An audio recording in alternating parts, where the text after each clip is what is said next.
I believe people who say I am professionally trained have the wrong idea of who is the professional in that statement. Being professionally trained does not make you professional.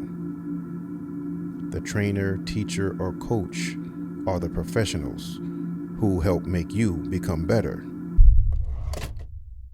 The purpose of the Un-Convoluted Hierarchy Podcast is to help you better understand your work environment as I break down my own experiences as mid-level management of road construction.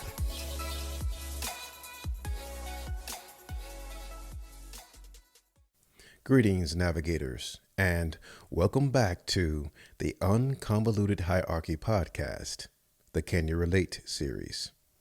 I am your host, Kenny Rogers. Come on, man. Sit the fuck down. Yeehaw! In the Word Up segment of the show, we introduce a new word or a word hardly used in everyday speech. Word up. Surfeit. The state or an instant of going beyond what is usual, proper, or needed.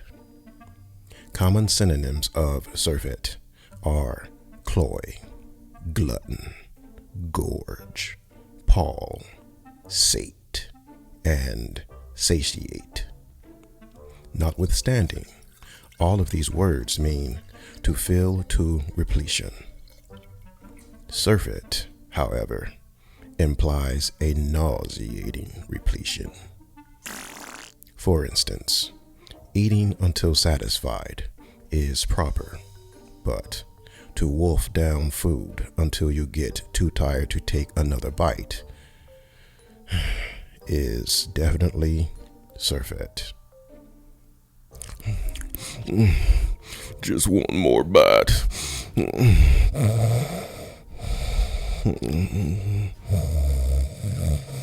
Eat food. Don't forget to order your copy of the Un-Convoluted Hierarchy Workbook to help you navigate your work environment. The link is in the bio. I admire people who are professionally trained in just about anything. But what is professionally trained? Is it taking a series of classes on a particular subject taught by professionals? Or is it having a sports coach or singing coach who is deemed proficient? I believe people who say I am professionally trained have the wrong idea of who is the professional in that statement. Being professionally trained does not make you professional. The trainer, teacher, or coach are the professionals who help make you become better. But practical experience, now, that leads to professionalism.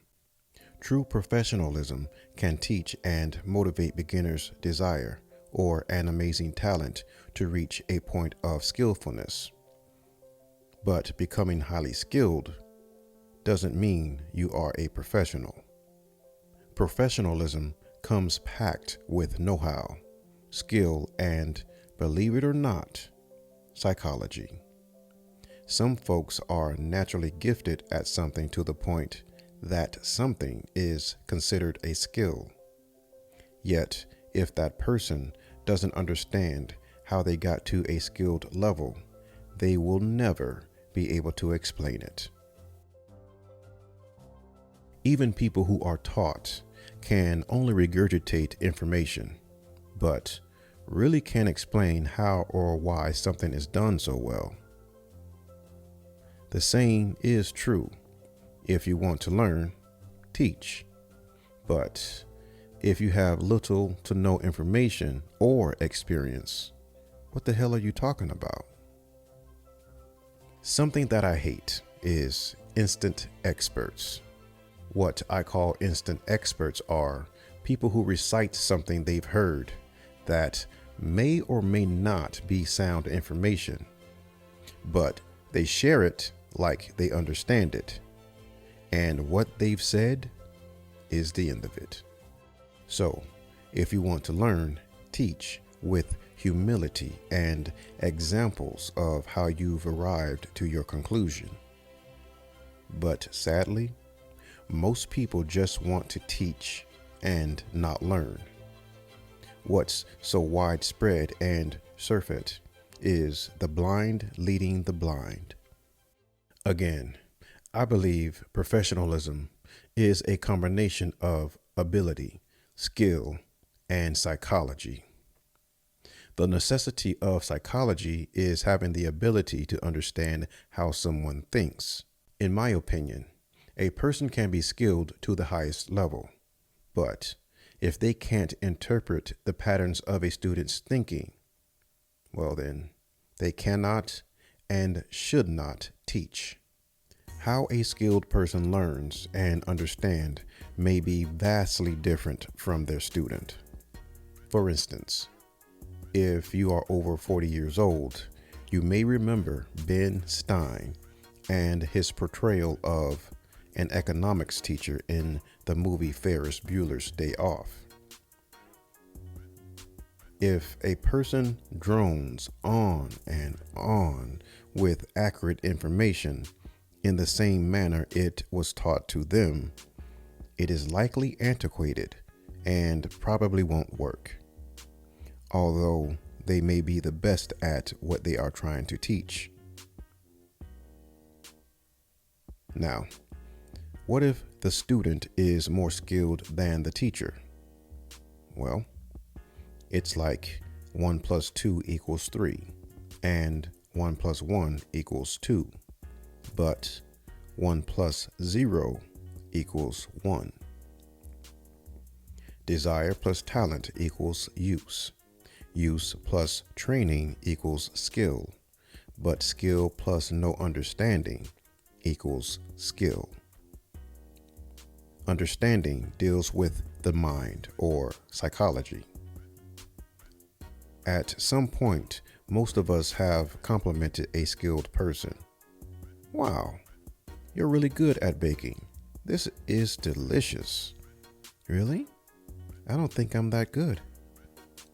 But a professional trainer for any discipline will understand the skills of the student and the psychological warfare the student will face.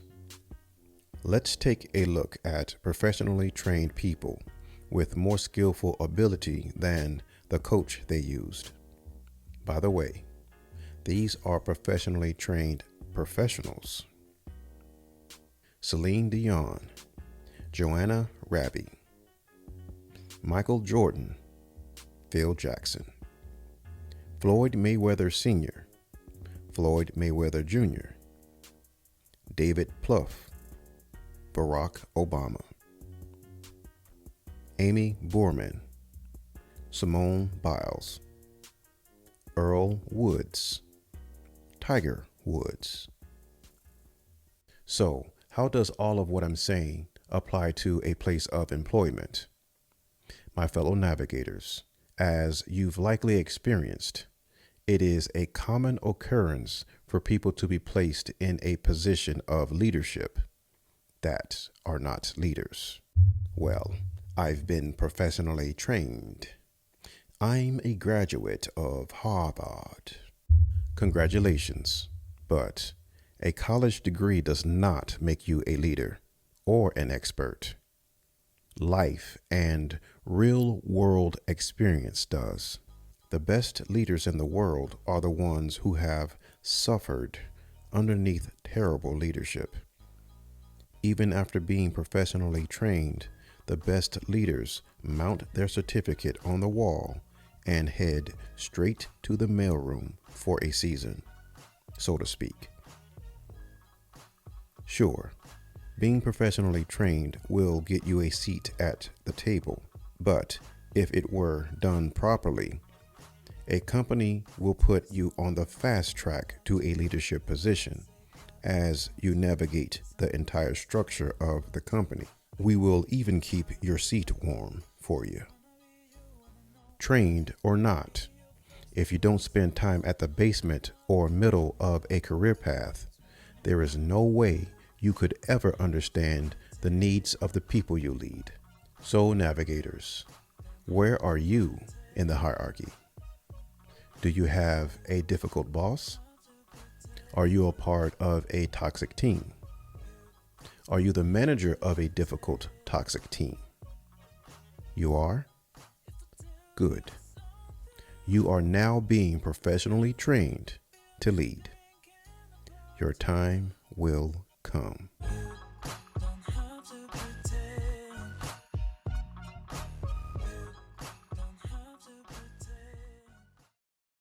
I'm out of time, but here's a clip of what to expect in the next episode of the Un-Convoluted Hierarchy Podcast, the Can You Relate series. Notwithstanding the beauty of being a boss, I feel it necessary to clarify what a boss is. A boss is the person whose name is on your paycheck, not your supervisor and not your manager. Don't forget to order your copy of the Un-Convoluted Hierarchy Workbook to help you navigate your work environment. The link is in the bio. It is easier to keep up with new episodes whenever you click the follow button and turn on notifications. Remember, my fellow navigators, circumstances don't change. You do. See you next time.